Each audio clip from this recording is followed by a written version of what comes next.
Salam mehriban adamları, yurdumuzdaki ve dünyadaki täzelikler bilen tanıştırýan Türkmen portaly heptäniň täzelikleri. Türkmen portaly heptäniň täzeliklerini şu sanyna. Türkmenistanyň prezidenti hökümetiň nowatdaky mejlisini geçirdi. Türkmenistanyň prezidenti welaýatyň häkimleri bilen iş maslahatyny geçirdi. Türkmenistanyň Agşäherim Aşgabat adly 24-nji halkara tergisi we maslahaty geçirildi. Türkmenistanyň ähli mekdeplerine soňky jaň dabarty geçirildi. Ýurdumyzda türkmen halatynyň bayramy giňden belenip geçirildi. Türkmenistanyň prezidenti Gadagastan resmi sapary amala aşyrdy we beýle habarlar. Türkmenistanyň Aşgabat şäheriniň güni münasibetli 24-25 maýda 24-nji halkara köpügürli Agşäherim Aşgabat sergisi geçirildi. Sergi guruluşyk, binagerlik, dizayn we şäher meýilleşdirmesi ugrulary boýunça üstünlikleri görkezýän takminan 200 türkmen we daşary ýurt kompaniýalaryny bir ýere jemledi. Şeýle hem şol günlerde Olimpiya mehmanhanasyna geçirilen Agşäherim Aşgabat 24-nji halkara maslahaty türkmen paýtagtynyň geljekdäki ötüşini ara alyp maslahatlaşmak üçin möhüm meýdança boldy. Türkmenistanyň prezidentiniň gol çeken karary esasynda Aşgabat şäheriniň häkimligine jemaat hyzmatlaryny yerine ýetirýän ýürüteleşdirilen awtologary, jemaat tehnikalaryny we enjamlary hemde olaryň ähtiýaçlyk şaýlaryny satyn almak barada Xitay Halk Respublikasynyň Çangşa Zümlyon Environmental Industry Co. Ltd. kompaniýasy bilen şertnama baglaşmaga ygtyýar berildi. Şeýle hem Türkmenistanyň prezidenti Türkmen Himiýa döwlet konsernine Türkmenawatdaky Saparmurat Ataýew Niýazow adına himiýa zawodyna ýylly 350 000 tonna superfosfat we 100 000 tonna ammoniy sulfaty dökünlerini öndürýän toplumyň taslamasyny düzmek we onu gurmak barada Koreýa Respublikasynyň Daewoo Engineering and Construction Co. Ltd. kompaniýasy bilen şertnama baglaşmaga ygtyýar bermek hakynda degişli karara gol çekdi. 25-nji maýda Türkmenistanyň ähli umumbilim berýän orta mekdeplerine soňky jaň dabarasy geçirildi. 2025-nji ýylyň uçurumlary 12 ýyllyk okuw maksatnamasyna laýyklykda bilim alan ilkinji okuwçylar hökmünde taryha girdiler.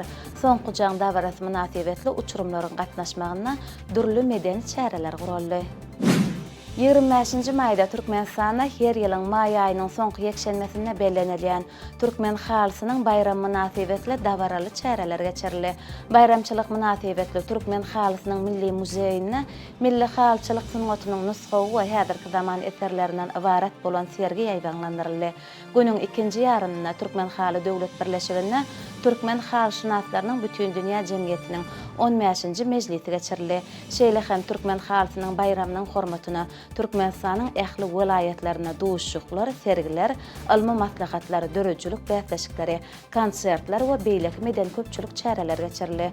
Türkmenistanyň prezidentiniň fermany bilen Türkmen halysynyň bayram münasibetli halçylaryň oňsyna Türkmenistanyň at gazanan halçysy ýa-ni hormatly at takyldy. 26-njy maýda Türkmenistanyň prezidenti Serdar Berdimuhammedow ministrler kabinetiniň başlygynyň ornmasary Ata Halifoň hemde welaýatlaryň häkimleriniň gatnaşmagyna iş maslahatyny geçirdi. İş maslahatynda ýurdun owakyjylyk toplumyna hemde welaýatlaryna alynyp berilýän işleri geçiriljek meden köpçüliklerini we sport çärelerine görülýän taýýarlyk işleri bilen baglanşykly hasabatlar dinlenildi. Prezident Serdar Berdimuhammedow hasabatlary dinläp, häzirki wagtda dowam edýän mewsümlerin owakyjylyk işlerini talaba laýyk ýerine ýetirmek hemde meden köpçüliklerin çärelere taýýarlyk işleriniň alynyp berilisine berk gödöwçilik etmek babatda degişli tapşyryklary berdi. Ahali welaýatynyň Tejen etrawynyň döwletli geňeşiniň çägine güýjenmesi 220, 110, 35, 10 kilowat bolan täze elektrik bekedi açylyp işe girdildi. Elektrik bekedi welaýatyň Tejen, Babadaýhan, Saraxsy etraplarynyň sarp edijilerini elektrik energiýasy bilen bökdönçli öpjün etmäge niýetlenenler açylyş dabarasynyň dowamyna Türkmenistanyň prezidentiniň adyndan döwrabap awtologlar goşuruldy.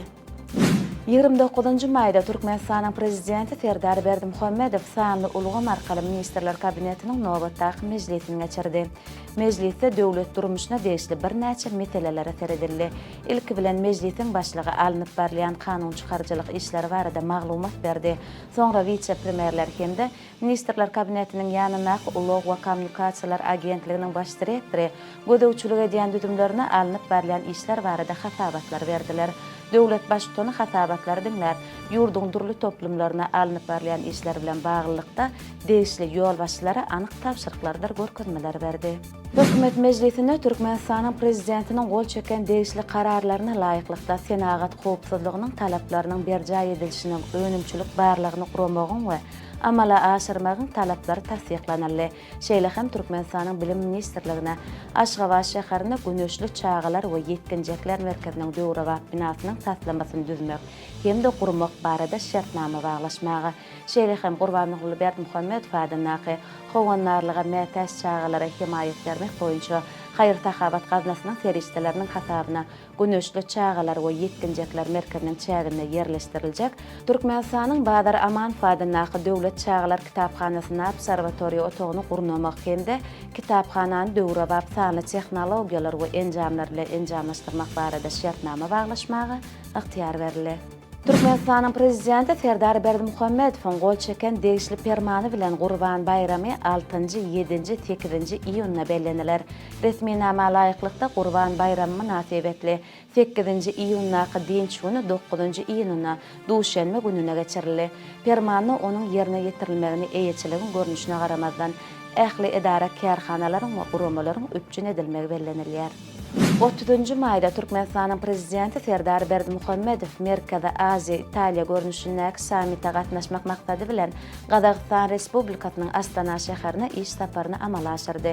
Döwlet başçysyny Merkezi Aziýa Italiýa formatyndaky ýokary derejeli duşşukda çykyş edip, bu duşşugyň Merkezi Aziýa döwletleriniň we Italiýanyň arasyndaky özara bähbetli hyzmatdaşlygy hasda puktalandyrmakda ähmiýetini beýledi. Şeýle hem prezident Serdar Berdimuhammedow çykyşyna durly ugurlarda özara gatnaşyklar berkitmek babatda Türkmenistanyň ileri tutýan garaýşlaryny beýan etdi we degişli teklipleri öňe sürdi. Döwlet başçysyny sammitde gatnaşan döwlet we hökümet başçylaryny 10-njy dekabrda Aşgabatda Türkmenistanyň bitaraplygynyň 30 ýyllygyna bagşlanyp geçiriljek halkara foruma gatnaşmaga çagyrdy. Gazagystan Respublikasyna iş saparynyň dowamynda Türkmenistanyň prezidenti Serdar Berdimuhammedow prezident Kasym-Jomart Tokaýew bilen duşdy. Duşşukda iki ýurduň arasyndaky strategik hyzmatdaşlygyň häzirki ýokary derejesi bellenildi. İki tarapdaýyň gatnaşyklaryň özara gyzyklanma bildirýän meseleler boýunça pikir alşmagyň dowamynda sowda, energetika, ulug we kommunikasiýa, sowda, medeni insanperwer ulgamlary hyzmatdaşlygyň ileri tutulýan ugurlardyň hataryna bellenildi. Astanada iş saparynyň çäklaryna Türkmenistanyň prezidenti Italiýa Respublikasynyň premier ministri Giorgia Meloni bilen duşdy. Duşşukda iki ýurduň arasynda sowda, ykdysady hyzmatdaşlygyň neft podogyna ulug dokma senagaty ulgamlaryna we işe düzümleriň ugry boýunça ýygydarly ösdürilýänligi bellenildi. Döwlet başçysyny energetika we himiýa senagaty, demir ýol öpçünçilik ulgamlaryna, ekologiýa, owa we suw hojalygy ugurlaryna hyzmatdaşlygy ösdürmäge uly mümkinçilikleriniň bardygyny aýtdy. Hem de şunuň bilen baglykda Türkmenistanyň Italiýan tarapynyň tekliplerine garamaga taýýardygyny belledi. Şeýle hem prezident Serdar Berdimuhammedow sowda ykdysady hyzmatdaşlygy ulgamlaşdyrmak maksady bilen hökümetara toporyýada işe urlyk geňeşi görnüşinde bilelikdäki mexanizmi döretmegi teklip etdi. Giorgia Meloni Serdar Berdimuhammedowyň tekliplerini gollap, Italiýanyň bu ugurdaky hyzmatdaşlyga taýýardygyny beýan etdi. Dünýä täzelikleri. Türkiýede arheologlar ýaşy 5000 ýyl bolan oňa saklanan çörek tapdylar. Olar ýurduň merkezi bölegindäki eski şäherde geçirilen gady wagtaş işlerine ýüde çykarly. Ol täze binanyň gurulşynyň düýgü tutulanyny ýere gömülipdir. Gady wagtaşyň ýol başçysy arheolog Murat Türkmeni bolelinlik bardaky arym bilen bagly bolmaly çaklaýar. Çörek 50 uwulun buğdoýdan, şeýle hem merjimek uwundan taýýarlanypdyr. HBO Harry Potter kitaplary esatyna suraty düşüriljek. Baş kesipleri ýerine ýetirjek aktyorlaryň atlary eglan edildi. Serial 2026-njy ýylda tomoşçular ýetirler. Harry Potter'ın keşfini Dominic McLean canlandyrar. Hermione Granger'ın keşfini Arabella Stanton, Ron Weasley bolup Alastair Stout çykyş eder. Casting 30 milyon uwrak çağaryn gatnaşmagyny geçirildi. Serialın suraty düşürüş işleri şu tomat Beýik Britaniýada başlanar. Türkiýanyň paýtagty Ankara ajaýyp şäher gurulşy kesip we häzirki zaman benagarlyk üçin UNESCO-nyň bütün dünýä mirasynyň detaply sanawyny girdirdi. Türkiýanyň medeniýet we täýatçylyk ministrligi tarapyndan ýurdun UNESCO-nyň işleri bardaky milli topary bilen birlikde berilen hödürnamasynda Ankaranyň döwlet binalary, medeniýet merkezleri we jeňmeçilik gowluklary arkaly 20-nji asyryň häzirki zaman paýtagynyň aýratynlyklaryny özünde jemleýänligi beýan edilýär. Bütün Dünya Karate Federasyasy aktyor Jackie Chan we Ralph Macchio'nu gara uşak bilen tiralady. Jackie Chan'ı fiilagyn goşuruş zawarty, onuň Karate Oglançyk adly filminiň täze Karate Oglançyk rowaýatlar diýen bölüminiň mahabat görkezilişinde boldy. Federasiýanyň baş sekretary Toshiki Sanagura aktyorlara gara uşak goşurdy. Gara uşak Karate uşaklarynyň ulgamynyň eň ýokary batarja bolup durýar. Ol türgünleriň sport we uruhy düşüni alamatlandyrýar. Sport käderlikleri. Türkmenistanyň Futbol Federasiýasy bilen Kataryň Futbol Assosiasiýasynyň iki taraplaryň gatnaşyklaryny ösdürmäge gönükdirilen şertnama gol çekildi. Gol çekmek dawraty 26-njy maýda Doha şäherindäki Al-Bida binasynda ýerleşen Katar Futbol Assosiasiýasynyň merkezi edarasyna geçirildi. Bu şertnama gol çekilmegi Türkmenistanyň Futbol Federasiýasynyň Kataryň Futbol Assosiasiýasy bilen hyzmatdaşlygy ýeňeltmek we Aziýa ýurtlary bilen gatnaşyklary berkitmek strategiýasyndaky ýene bir möhüm ädim boldy. Türkmenistanyň Futbol Federasiýasynyň tehnik direktori, futbol hünärmeni Rowşan Meredov Türkmenistanyň futbol boýunça milli toporunyň baş tälimçisi wezipetine berildi. Pro derejeli tälimçilik şahadatnamasy bolan Meredov 2013-2020 ýyllar aralygynda paýtagtymyň ýedigen hemde ahar welaýatynyň ahal toporlaryna tälim berdi. Onuň ýol başlygyndaky toporlar dürli ýerlerde ýurdumyň çempionatlaryna baýrakly ornar eýlediler. 2017-nji ýylda ahal topory Türkmenistanyň kobugyna munasip boldy.